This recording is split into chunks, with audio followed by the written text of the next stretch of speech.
Thank you for this great turnout. Um, I'm really excited to be here today with Anchee Min. I read her first book, Red Azalea, back in 1995, I think, shortly after it came out, and I assume that some of you have read it. It was the first installment of her memoir about growing up during the Cultural Revolution in China. And it took her up until approximately the time that she landed. Can you not hear me?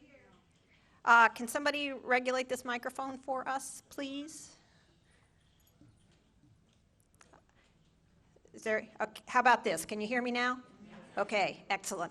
At her second book, which is a book we're going to focus on today, is The Cook's Seed, which has just come out, and it starts when she lands at O'Hare in 1984. Is that right?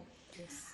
Before we start asking questions, just in case you think that success has changed Anchee Min, I would like to point out that she is traveling with a backpack. She's just lugging everything that she has around, and I asked her when we met down in the green room earlier today, I said, "Is that everything you have?" And she said, "Yes." And she said, "We learned growing up in Mao's China to pack quickly and to pack everything that we have." So, Because we were told that the Americans were in Vietnam, they're going to take over China, invade China. We must learn to defend ourselves anytime. so some things never change, however Americanized you may be. Anchee, I'd like to have you start by just telling us, in the way that your book starts, about your arrival in Chicago. Who were you? What was that like to land in this cold, strange place? My life ended in China. It's a long story. To make it short, I was in the labor camp. It's nothing unusual. Half of the China, if you know anything about Chinese history, modern history, Cultural Revolution, Mao used the Red Guard to help him get rid of his political rival.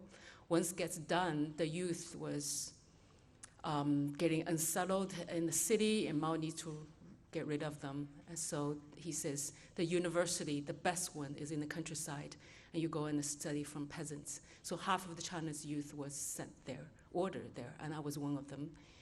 And after a few years in the labor camp, we're getting disillusioned.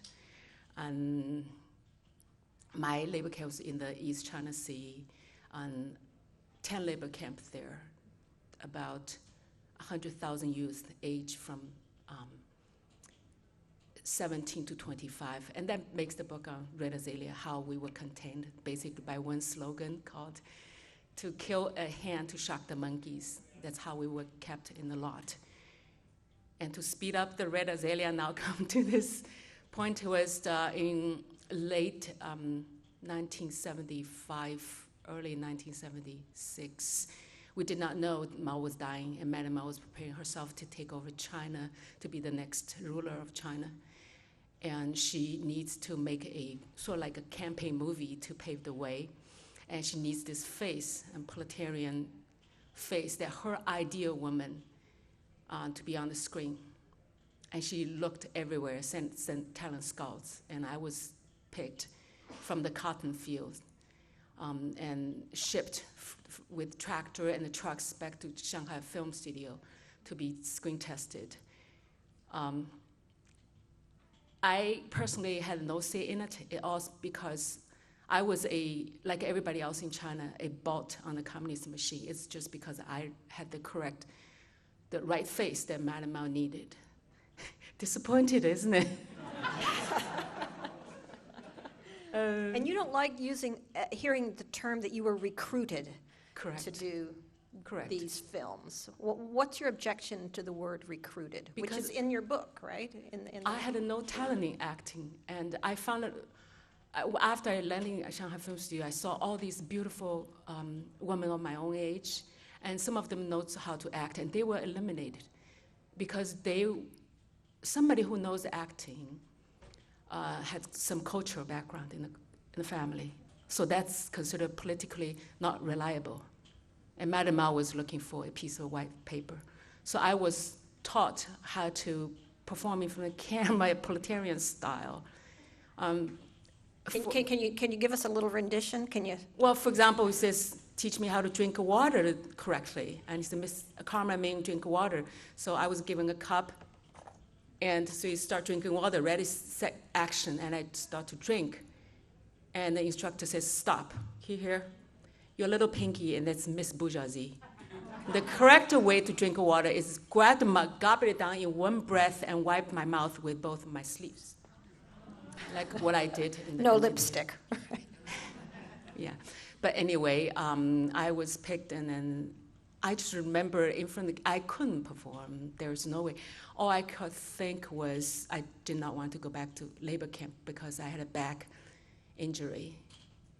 And I must succeed. And that kind of shows.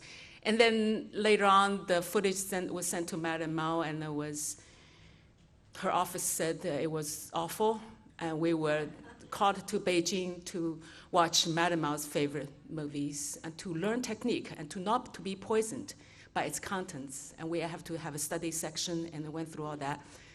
And the moment we saw all these, the two movies in her private film room, and we all got poisoned mentally.